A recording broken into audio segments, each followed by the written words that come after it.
तो ये सब्जी ना जहाँ पे पानी के स्रोत होते हैं ना वहाँ पे उगती है, इस तरीके से उगती है, ये इस तरीके से उगती है और फिर इसकी डाली से ना तोड़ना पड़ता है इसको। तो ऐसी क्यों हो जाती है? हाँ पता नहीं बाबू, ये ऐसी होती है। ये देखिए इसकी शेप ना ये कीड़ों के जैसी हो जाती है। तो अभी मैं इसको बिनूंगी। जैसे ये बिना है ना, ये डंठल ये थोड़ी सी पक्की हो गई है। वैसे ये जून में मिलती है, मई जून में खाई जाती है और सितंबर तक, क्योंकि ये उगते रहते हैं नए नए। तो ऐसा कुछ नहीं है कि मतलब आजकल नहीं खाई जाती, ये उगते रहते हैं। और इस पे देखभाल के मैं वो करूँगी, क्योंकि थोड़ी सी पक्की हो जाती है सब्ज़ी। तो ये देखिए इसमें कीड़े भी होते हैं, ज़्यादा नहीं होते, मतलब एक आध कहीं गलती से निकल जाए तो। इसकी सब्ज़ी में ना बहुत ज़्यादा आयरन कैल्शियम होता है और बहुत ही ज़्यादा स्वादिष्ट होती है ये। जैसे आप लोगों को पता है हरी सब्ज़ी में आयरन भर भर के होता है, इसमें भी सेम होता है और बहुत पौष्टिक होती है ये।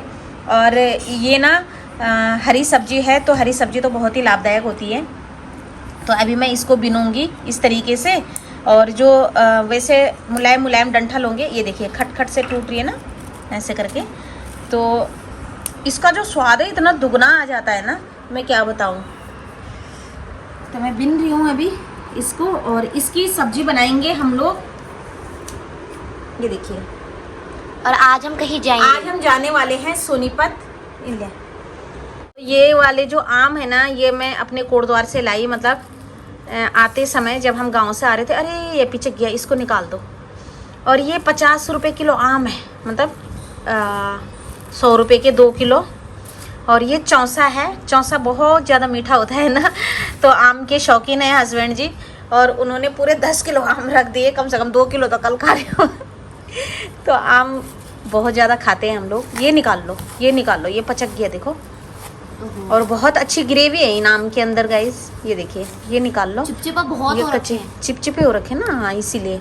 और ये रहने दो, ये बंद कर दो। हेलो दोस्तों, तो नाश्ता करके हम तैयार हो चुके हैं सोनीपत के लिए। और ये देखिए तैयार हो गए हैं और सारे ना काले काले हो रखे हैं, इतने काले हो रखे हैं गाँव से आके, स्किन एकदम टैन हो रखी है। और यहाँ पे ना मैं थोड़ी सी तबीयत ख़राब है मेरी, तो थोड़ी सी टेंशन में भी आ गई हूँ अचानक से। मतलब वैसे माहौल से आओ और फिर यहाँ पे नया माहौल, मतलब अपने आप सारे बस चारों के चारों वहाँ पे पूरा घर परिवार था, पूरे गांव वाले सब मिल बैठ के बैठते हैं। और अलग ही माहौल में आके ना एकदम से माहौल चेंज हो जाए ना, तो मैं टेंशन में आ जाती हूँ। दिल्ली की जो ज़िंदगी है ना, अभी मेरे को एडजस्ट होने में कम से कम 1 हफ्ता तो लगेगा ही लगेगा। बहुत ज़्यादा टेंशन है दिमाग के अंदर। काफ़ी मतलब हमने एंजॉय हाँ किया। बहुत ज़्यादा, इतने बड़े परिवार से, भरपूर परिवार से आके और फिर यहाँ पे। और कल मेरी दीदी कोटद्वार में उतरी ना, मुझे पता नहीं क्या हुआ कि मैं किधर जा रही हूँ, अरे किधर बिछड़ रही है। तो मुझे आंखों में आंसू आ गए बहुत ज़्यादा, मतलब इतना ज़्यादा कि मैं पता नहीं, अजीब, मतलब अचानक ही क्या हो गया मेरे को उसको देख के। जैसे ही वो अपने घर को गई, अपने ससुराल को गई, और मैं दिल्ली को आ रही थी और इसके पापा भी थे मेरे साथ, तो उन्होंने ना मुझे बड़े प्यार से चुप कराया। तो अचानक से मुझे खुद ही पता नहीं चला, और उनको चारों को देख के मुझे ऐसा लगा कि ये कहाँ जा रहे हैं, मैं कहाँ जा रही हूँ। तो चारों बच्चे ये तो तीनों फ्रेश हो गए हैं, लेकिन मेरा दिमाग में अभी जो वहाँ दिन बिताए ना मायके में, वही चल रहे हैं। क्या बाबू, मैं आते ही नहा गई थी। काना कह रहा है कि आप नहाए नहीं हो ना। हाँ अब नहीं नहाई हूँ। कल रात को कल शाम को जब हम यहाँ पहुँचे थे, सीधा पहले मैं वॉशरूम में गई और नहा के आ गई। तो चलिए अभी चलते हैं, 1 घंटे का रास्ता है। सबसे पहले अभी रुद्र के लिए कपड़े लेने हैं, मॉल जाएंगे, उसके लिए कपड़े लेंगे और फिर वहाँ से सीधा सोनीपत के लिए बस पकड़ेंगे। 1 घंटे का सफ़र है हमारा। चलो उतरो, नीचे उतरो तुम, पापा और मैं आ रहे हैं।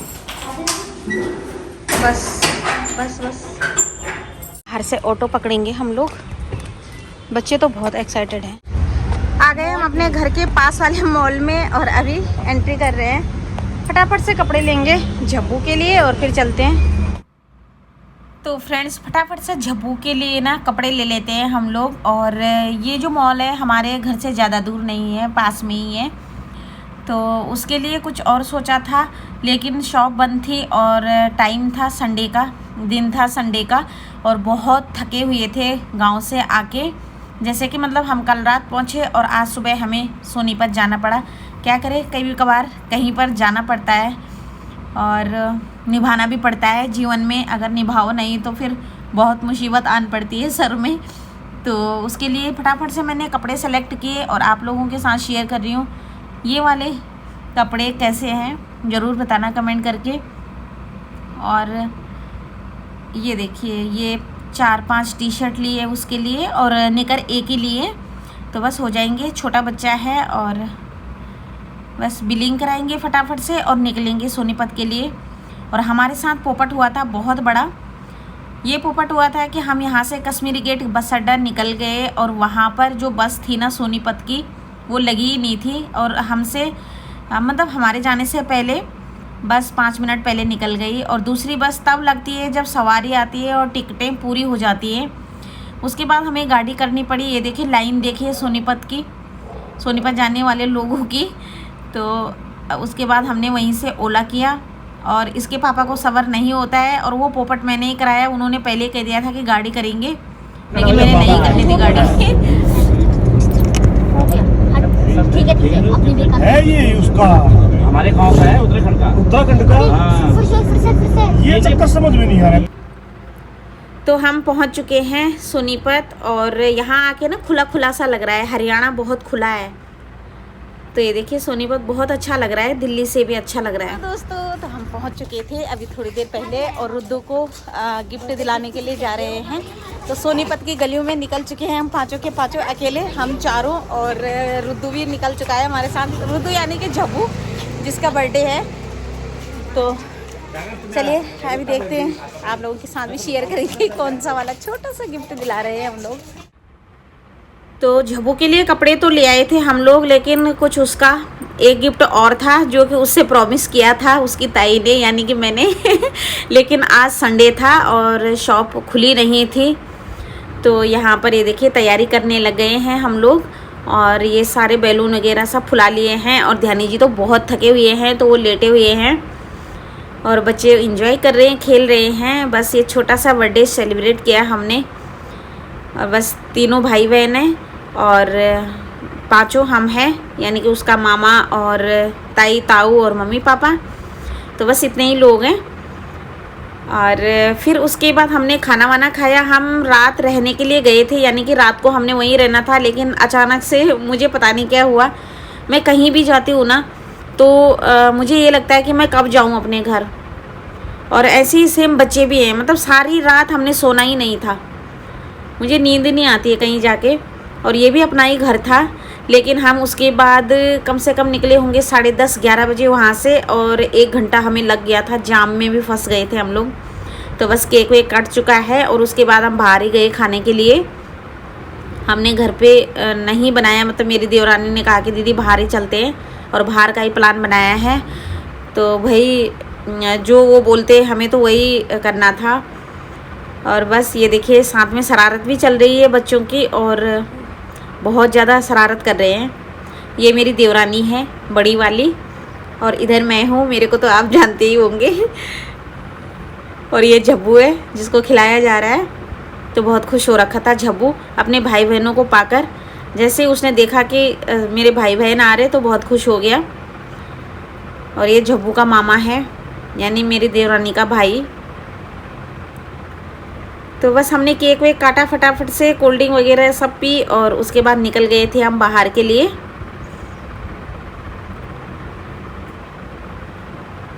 तो हम आ गए हैं होटल में। और होटल नहीं, मतलब ढाबा है ये। और सुखदेव ढाबा सुना होगा आप लोगों ने, बहुत फेमस। और सुखदेव ढाबा की गूगल में आप लोगों को कहानी मिल जाएगी, कहाँ से उन्होंने शुरू किया और कहाँ से वो कहाँ की सीढ़ियाँ चढ़े। और सुखदेव ढाबे में ना हमें बिल्कुल भी मतलब नंबर ही नहीं आया हमारा, नहीं तो हमने वहीं पे खाना था। और ध्यानी जी तो बहुत ज़्यादा थके हैं, उनका तो खाने का भी मन नहीं कर रहा है और मेरा भी नहीं।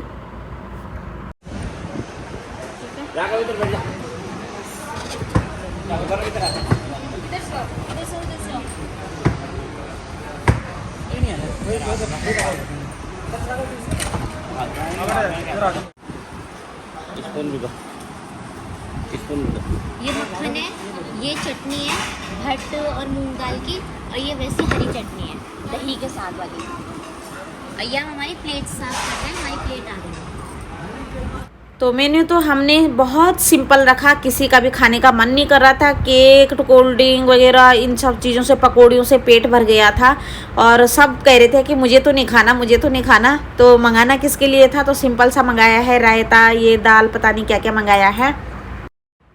और थकान इतनी ज़्यादा लगी थी ना कि हम चारों के चारों तो इतने ज़्यादा थके हुए थे कि मैं क्या बताऊँ। तो मैंने यहीं से कहा कि चलो घर के लिए निकलते हैं। बढ़िया हो गया क्योंकि हम बाहर ही आए थे। और हम कौन से ढाबे में बैठे हैं, हम मन्नत ढाबे में बैठे हैं, जो कि बहुत फेमस है। और यहीं पर ना धर्मेंद्र है ना, जो बॉबी देओल, सनी देओल, उनका भी ढाबा है ठीक इसी के बगल में। और हम मन्नत में बैठे हैं और सुखदेव ढाबा में तो बिल्कुल लाइन लगती है। संडे सैटरडे जो होता है ना सुखदेव ढाबा, तो वो दिल्ली वालों से भरा होता है। दिल्ली वाले लॉन्ग ड्राइव पे जाते हैं और वही खाना खा के आ जाते हैं। तो चलिए बस यही थी आज की वीडियो, मिलती हूँ नेक्स्ट वीडियो में, तब तक के लिए राधे राधे।